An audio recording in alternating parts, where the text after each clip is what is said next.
এই যে ধরেন, এটা কত টাকার নোট? 1000 টাকা। আপনি চিনেন তো নাকি? ভাই ওই যে ভাই আমাকে খবর দিছিল, উনি আসেন, সামনে আসেন। তথ্য কে দিছিল? জি আমি। আপনি আমাকে তথ্য দিছেন? হ্যাঁ। উনি অসহায় না? অসহায়।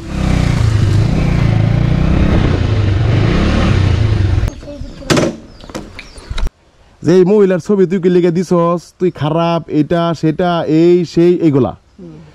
আমি বললাম যে ভাই তাইলে আপনারা এই মহিলার দায়িত্ব নেন। ওনার ছেলেরা ফালায় রেখে চলে গেছে। কই থাকে আপনার ছেলেরা? আমার ছেলেরা একটা পুকুরে একটা মানে শ্বশুর বাড়ি থাকে? শ্বশুর বাড়ি দিন না করলাম, শ্বশুর বাড়িতে থাকে। আমি বলছি যে ওনার দায়িত্ব আপনারা নেন, ওনাকে টাকা দেন, প্রতি মাসে মাসে সহযোগিতা করেন, ঠিক আছে? উনি অন্যের বাসায় কাজ করেন না? অন্যের বাড়িতে কাজ করে, অন্যের বাসায় কাজ করে, অন্যের বাড়িতে কাজ করে, সময়ে সময়ে উনি ভিক্ষাও করে। তাই উনি যখন ভিক্ষা করে তখন তো ওনার পর্দা থাকে না? থাকে আপনার? সত্যি করে বলবেন। থাকে না। তো সবাই কিন্তু বড় বড় কথা বলছে। 1000 টাকার নোট দিছে এই কয়দিনে আপনার হাতে কেউ? কেন দিব? কেন দিব? এই পৃথিবীতে সব কথাই বিশ্বাস করবেন না, সবাইকে বিশ্বাস করবেন না। 1000 জনের ভিতরে থাকে একজন ভালো মানুষ, ভদ্রলোক। আপনার ছবি দেখছে, আপনার ভিডিও দেখছে। আমাদেরই গফরগাঁও থানার আমার এক ছোট ভাই, সে থাকে প্রবাসে। সে নিজে আপনার কান্না দেখে সে কান্না করছে। সে আপনার জন্য 2000 টাকা আমার বিকাশে পাঠাইছে। বলছে যে ঈদের আগে এই টাকাটা রাকিব ভাই ওনার হাতে আপনি তুলে দিবেন, ওনার যা ভাল লাগে ঈদে উনি তা কিনে খাবে। বুঝতে পারছেন? এখন যেটা বলছি আমি 2000 টাকার কথা, এটা হলো গা সত্য কথা।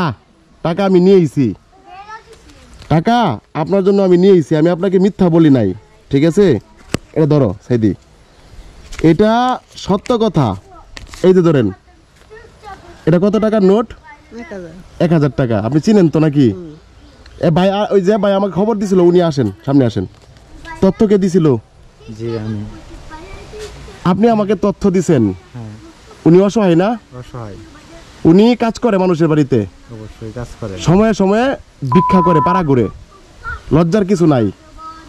এটা আমি বলার কারণে, ওনার ভিডিও ওনার ছবি ফেসবুকে দেওয়ার কারণে হাজার হাজার মানুষ আমাকে গালি দিতেছে, খারাপ বলতেছে। তার ভিতরে একজন ভদ্রলোক ওনাকে 2000 টাকা দিছে। এই যে 1000 টাকা ওনার হাতে দিলাম, ঠিক আছে? এই যে আর 1000 টাকা, এখানে কি 2000 টাকা না ভাই? 2000 টাকা। আগে একটা কাপড় দিছিলাম 750 টাকা, গরুর মাংস খাওয়ার জন্য দিছিলাম কত টাকা? 800 টাকা। উপকার করলাম। এখন কি আপনি যদি পরবর্তীতে আমার কাছ থেকে সহযোগিতা চান, এই ভাইকে আমাকে ফোন করতে বলেন, তাহলে কিন্তু আমি আপনার ছবি ফেসবুকে দিব, আপনার ভিডিও ফেসবুকে দিব। আর যদি আপনি কোনো সহযোগিতা না চান পরবর্তীতে, তাহলে আমি আপনার এখানে আর আসবো না। বুঝতে পারছেন? আমি কিন্তু আপনাকে খুঁজে বের করি নাই, করছি? হ্যাঁ ভাই, আমি করছি, ওনাকে খুঁজে বের করছি। আপনারা আমাকে ফোন দিয়েছেন। আপনার উপকার করতে যায় আমার যদি ক্ষতি হয়, আমি ক্ষতিটা মেনে নিব যদি আপনি খুশি হন। এখন আপনি কি খুশি? আমি তো বাবা খুশি। খুশি? এই যে 2000 টাকা দিল আপনাকে যে ভাই, ঠিক আছে? ওই ভাই তো আপনাকে দেখে দিছে, আপনার কষ্টের কথা শুনে দিছে, ঠিক আছে?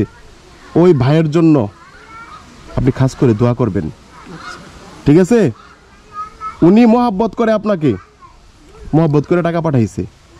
দেখছে কিন্তু হাজার হাজার লোকে দেখে নাই ছবিটা, ভিডিওটা হাজার হাজার লোকে দেখছে। টাকা দেওয়ার হিম্মত হয়েছে একজনের।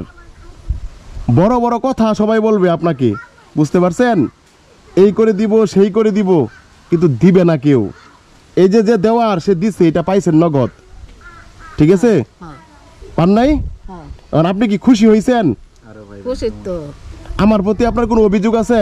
না ভাই, অভিযোগ আছে আপনাদের? না না না। যদি অভিযোগ থাকে তাহলে আমাকে বলবেন, এই ভাইকে বলবেন আমি আর কখনো আসবো না। আর আপনার বাড়িতে আমি ইচ্ছা করে আসি নাই, ওনারা ফোন করছে, তারপরে আসছি। তথ্য দিছে, আমি চলে আইছি। বুঝতে পারছেন? হ্যাঁ। এখন কি আপনি রাগ না খুশি? না রাখ না, উপকার হয়েছে আপনার? আমার তো উপকার হয়েছে। তো যে ভাই টাকাটা দিল তার জন্য দোয়া করবেন। দোয়া তো করানি, দোয়া ছাড়া করে দিব। তাই তে ভাই আর কি বলবো, আর বলার কিছু নাই। ওনার বক্তব্য আপনারা নিয়ে আমার সাথে যোগাযোগ করবেন।